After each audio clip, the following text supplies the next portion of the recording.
नमस्कार दोस्तों, मैं अंकुर सिंह आपके अपने YouTube चैनल विकास स्टडी सर्कल पर आप सभी का स्वागत करता हूं। दोस्तों, आज 2 दिसंबर 2022 से संबंधित जो महत्वपूर्ण करंट अफेयर है, हम लोग उस पर आज चर्चा करेंगे। आप लोग दोस्तों वीडियो के साथ अंत तक जरूर बने रहें तथा वीडियो को ज़्यादा से ज़्यादा शेयर करें, लाइक करें और चैनल को अधिक से अधिक सब्सक्राइब करें। चलिए दोस्तों, देखते हैं आज का हमारा पहला प्रश्न है। मातृ मृत्यु दर में आई गिरावट वर्ष 2014 से 16 में 130 से घटकर वर्ष 2018-20 में कितनी हो गई है। तो दोस्तों, वर्ष 2014-16 में जो मातृ मृत्यु दर थी वह 130 थी, लेकिन 2018-20 में अब कितनी हो गई है। तो दोस्तों, 130 से घटकर अब हो गई है 97। तो दोस्तों, 2018-20 में जो मातृ मृत्यु दर है यह 97 हो गई है। आप लोग इसका ध्यान रखें। दोस्तों, सर्वाधिक किस राज्य की है, तो ये दोस्तों है असम राज्य की। यहाँ 195 मात्र मृत्यु दर है और सबसे कम है केरल की, यहाँ दोस्तों है 19। इसका भी आप लोग ध्यान रखिए कि सर्वाधिक किस राज्य में मात्र मृत्यु दर है, तो असम में यहाँ है 195 और सबसे कम है केरल में, यहाँ है दोस्तों 19। दोस्तों, जो मात्र मृत्यु दर होती है इसका पैमाना क्या होता है, तो इसका पैमाना है दोस्तों 1 लाख जीवित बच्चों पर 1 वर्ष में मात्र मृत्यु। आप लोग इसका ध्यान रखें, क्योंकि प्रश्न ऐसे बन सकता है कि मातृ मृत्यु दर का पैमाना क्या है, कितनी जीवित बच्चों पर मातृ मृत्यु दर 1000 या 10,000, 1 लाख आपसे ऐसे पूछा जा सकता है। तो आप लोग इसका ध्यान रखें कि 1 लाख जीवित बच्चों पर 1 वर्ष में मातृ मृत्यु। अगला प्रश्न दोस्तों देखिएगा। 2011 की जनगणना में एकमात्र राज्य जिसकी जनसंख्या में वृद्धि के बजाय कमी हुई है। तो दोस्तों, जो 2011 की जनगणना हुई उसमें जो नागालैंड राज्य हमारा है, उत्तर पूर्वी दोस्तों राज्य, इसमें जनसंख्या में वृद्धि होने के बजाय इसमें कमी हुई है। तो दोस्तों, आप लोग इसका ध्यान रखें। अगला दोस्तों प्रश्न हमारा देखिएगा। सर्वाधिक और सबसे कम जनघनत्व किस राज्य का है। तो दोस्तों, सर्वाधिक जो जनघनत्व है वह बिहार का और सबसे कम है दोस्तों अरुणाचल प्रदेश का। आप लोग ध्यान रखें। सर्वाधिक दोस्तों और न्यूनतम साक्षरता, तो सर्वाधिक साक्षरता है दोस्तों केरल में और सबसे कम है बिहार में। सर्वाधिक व न्यूनतम लिंगानुपात की बात की जाए तो दोस्तों लिंगानुपात जो सर्वाधिक है वह केरल में और सबसे कम है हरियाणा राज्य में। और जनसंख्या की दोस्तों बात की जाए तो सर्वाधिक जनसंख्या जो है वह उत्तर प्रदेश में और सबसे कम जो जनसंख्या है वह है सिक्किम में। इनका दोस्तों ये पॉइंट जो है हमारे बहुत इंपॉर्टेंट है, आप इनका ध्यान जरूर रखें। अगला दोस्तों प्रश्न हमारा है। सेबी द्वारा हाल ही में बॉम्बे स्टॉक एक्सचेंज का मुख्य कार्यपालक अधिकारी सीईओ जो है किसे नियुक्त किया गया। तो सेबी दोस्तों जो हमारी संस्था है इसमें दोस्तों इसके द्वारा जो बॉम्बे स्टॉक एक्सचेंज है इसका सीईओ जो है किसे नियुक्त किया गया, तो सुंदर रमन राममूर्ति जो हैं इन्हें दोस्तों जो बीएसई बॉम्बे स्टॉक एक्सचेंज है इसका सीईओ नियुक्त किया गया है। दोस्तों, ये जो बॉम्बे स्टॉक एक्सचेंज इसकी स्थापना कब हुई, तो 1875 में हुई। आप लोग ध्यान रखें कि जो बॉम्बे स्टॉक एक्सचेंज है इसकी स्थापना 1875 में हुई। हमारे देश में दोस्तों 2 स्टॉक एक्सचेंज हैं। एक दोस्तों ये बीएसई है जो बॉम्बे स्टॉक एक्सचेंज है, और दोस्तों दूसरा जो है एनएसई दोस्तों हमारा दूसरा स्टॉक एक्सचेंज है जो नेशनल स्टॉक एक्सचेंज है। और एक दोस्तों ये बॉम्बे स्टॉक एक्सचेंज।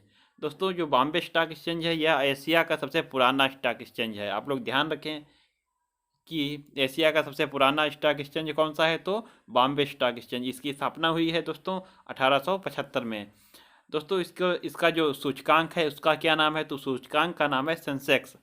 दोस्तों, सेंसेक्स इसके सूचकांक का नाम है, और जो नेशनल स्टॉक एक्सचेंज है इसके सूचकांक का नाम है निफ्टी।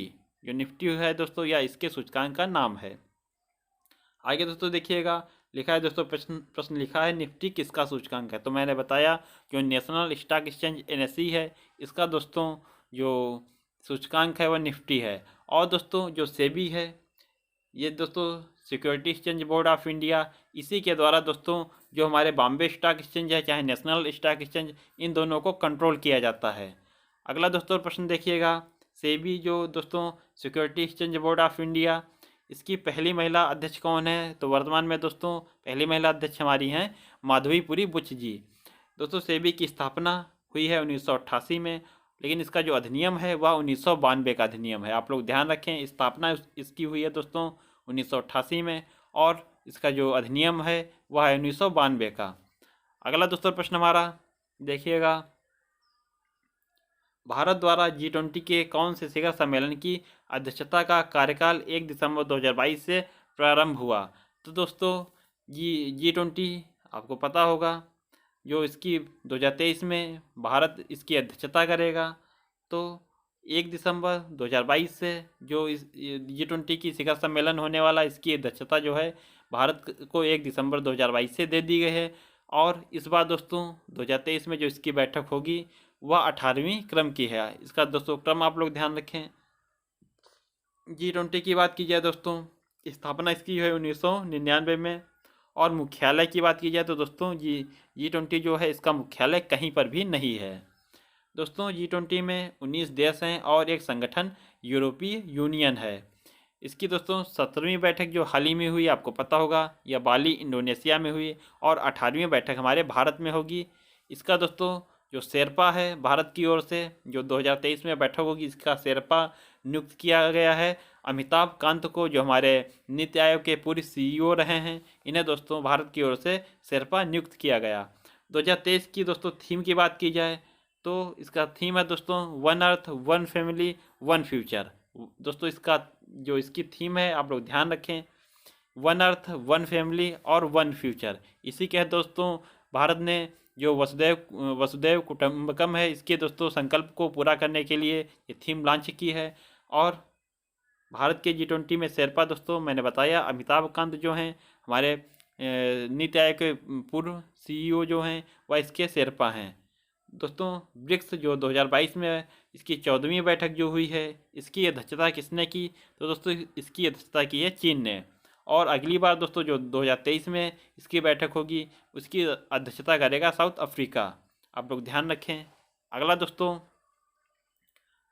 अगला प्रश्न हमारा देखिएगा, बिम्स्टेक 2022 की अध्यक्षता किसने की? तो दोस्तों कोलंबो श्रीलंका ने बिम्स्टेक 2022 की अध्यक्षता की है।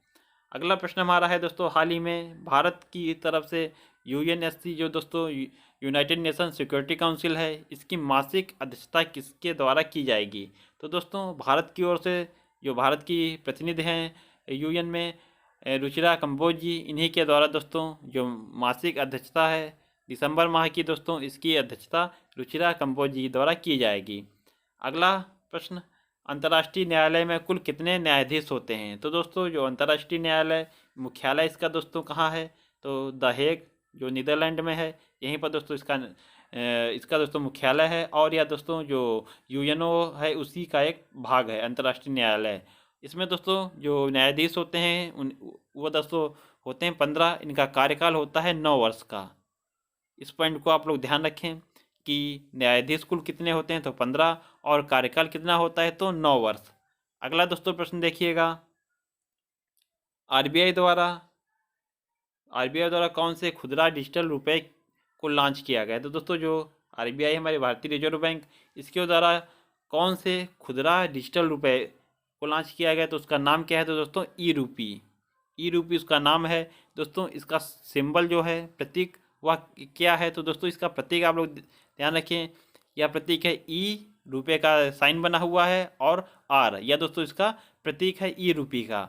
इसमें दोस्तों जो ई है वह इलेक्ट्रॉनिक रुपये, दोस्तों जो भारतीय रुपये का चिन्ह है वह प्रदर्शित करता है, और R इसका अर्थ है रिटेल यानी खुदरा। तो दोस्तों इसका ध्यान रखें, जो खुदरा डिजिटल रुपये को लॉन्च किया गया उसका दोस्तों उसका क्या नाम है? तो ई रुपये। इसके अलावा दोस्तों सिंबल आप लोग ध्यान रखें।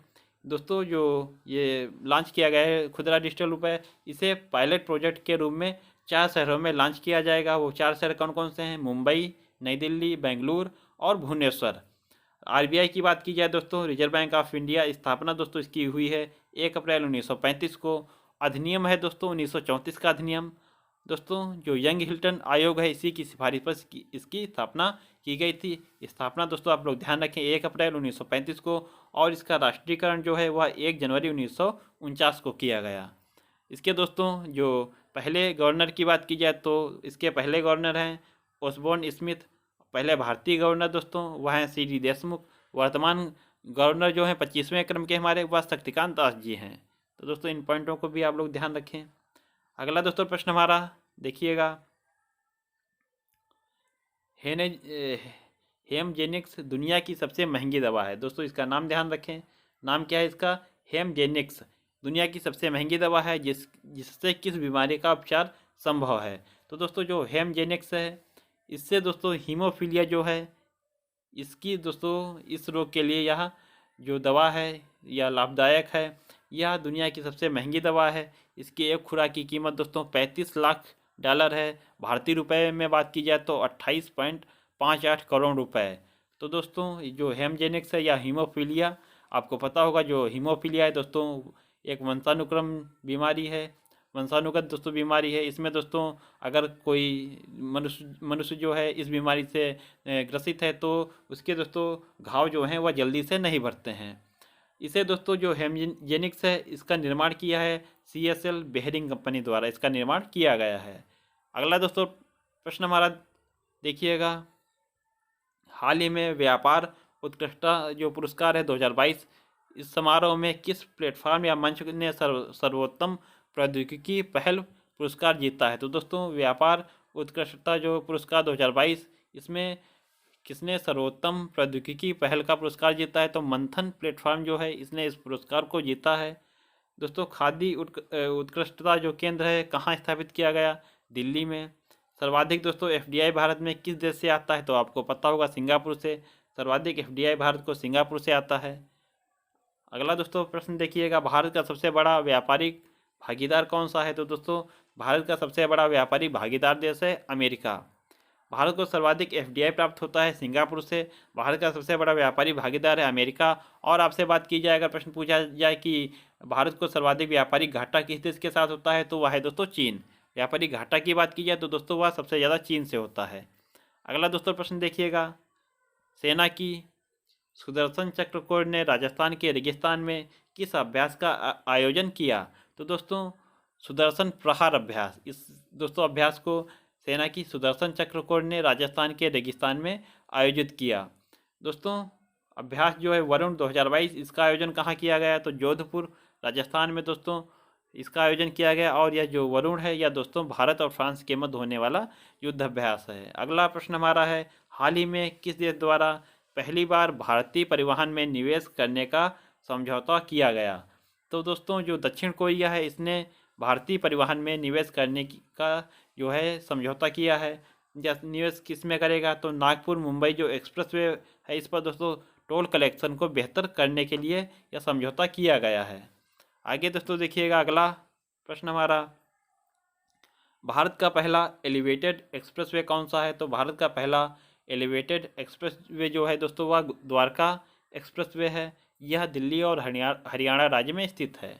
आप लोग ध्यान रखें, भारत का पहला एलिवेटेड एक्सप्रेसवे है द्वारका और यह दिल्ली हरियाणा में स्थित है। बुंदेलखंड एक्सप्रेसवे की बात की जाए तो यह उत्तर प्रदेश में स्थित है। लंबाई इसकी दोस्तों है 296 किलोमीटर। और भारत का दोस्तों सबसे लंबा राष्ट्रीय राजमार्ग, तो यह नेशनल जो हाईवे है वह 44 नंबर है दोस्तों। इसका पुराना नाम है दोस्तों नेशनल हाईवे 07। जो नेशनल हाईवे या राष्ट्रीय राजमार्ग 07 है उसी का दोस्तों अब नया नाम हो गया है राष्ट्रीय राजमार्ग 44 और यह भारत का सबसे लंबा राष्ट्रीय राजमार्ग है। दोस्तों वर्तमान में भारत के कुल शास्त्रीय नृत्य कितने हैं? तो दोस्तों जो भारत के शास्त्रीय नृत्य हैं यह हैं वर्तमान में 8। कौन कौन से हैं देखिएगा दोस्तों, भरतनाट्यम यह तमिलनाडु से संबंधित है। कथकली दोस्तों केरल राज्य से संबंधित है। ओडिसी यह ओडिशा से संबंधित है। कथक यह दोस्तों उत्तर प्रदेश या उत्तर भारत से संबंधित है। उसके अलावा कुचिपुड़ी जो है यह आंध्र प्रदेश से संबंधित है। मणिपुरी मणिपुर से संबंधित है। मोहिनीअट्टम यह केरल राज्य से संबंधित है। सत्रिया दोस्तों यह असम राज्य से संबंधित है। दोस्तों ये हमारे 8 जो हैं वह शास्त्रीय नृत्य हैं। और आप लोग ध्यान रखें कि शास्त्रीय भाषा की बात की जाए तो दोस्तों वर्तमान में भारत की शास्त्रीय भाषाएं 6। नृत्य की बात की जाए तो शास्त्रीय नृत्य जो हैं यह हैं दोस्तों 8। अन्य दोस्तों कुछ जो नृत्य हैं उनकी बात कर ली जाए, देखिएगा बुइया, वांचो, मोनप्पा नृत्य यह दोस्तों अरुणाचल प्रदेश से संबंधित हैं। बिहू, बगरुम्बा और भोरताल यह दोस्तों असम राज्य से संबंधित हैं। पिंडवानी, पंथी, राउत नाच यह दोस्तों छत्तीसगढ़ से संबंधित हैं। गरबा डांडिया यह गुजरात से संबंधित हैं। देकड़ी और फुगड़ी यह दोस्तों गोवा राज्य से संबंधित हैं। रऊफ और हिखत यह दोस्तों जम्मू कश्मीर से संबंधित हैं। उसके अलावा दोस्तों यक्षगान यह कर्नाटक राज्य से संबंधित है। लावणी तमाशा यह दोस्तों महाराष्ट्र से संबंधित हैं। पुंगचोलम और थांगटा यह दोस्तों मणिपुर से संबंधित हैं। तो आप लोग इनका भी दोस्तों ध्यान रखें। बाकी जो दोस्तों ऊपर हमारे 8 शास्त्रीय नृत्य हैं उनका तो विशेषकर आप लोग ध्यान रखें। इसमें भी दोस्तों अगर सत्रिया की बात की जाए तो आप लोग इसको बिल्कुल याद कर लीजिएगा कि सत्रिया असम राज्य का है। बाकी दोस्तों आप लोग इन 8 को याद कर लीजिएगा कि कौन सा जो नृत्य है वह किस राज्य से संबंधित है। तो दोस्तों आशा करता हूँ वीडियो आपको पसंद आया होगा। वीडियो दोस्तों पसंद आया हो तो वीडियो को ज़्यादा से ज़्यादा लाइक करें, शेयर करें और चैनल को अधिक से अधिक सब्सक्राइब करें। दोस्तों प्रश्न जो है हमारे आगामी अब की परीक्षाओं की दृष्टि से बहुत ही महत्वपूर्ण हैं। तो दोस्तों आप लोग इनको नोट अवश्य कर लें। वीडियो को 1 से 2 बार देखें दोस्तों, तो आपको प्रश्न जो है बहुत बेहतर तरीके से याद हो जाएंगे। चलिए दोस्तों मिलते हैं हम अपने अगले वीडियो में। तब तक के लिए आप लोगों को बहुत बहुत धन्यवाद। जय हिंद दोस्तों।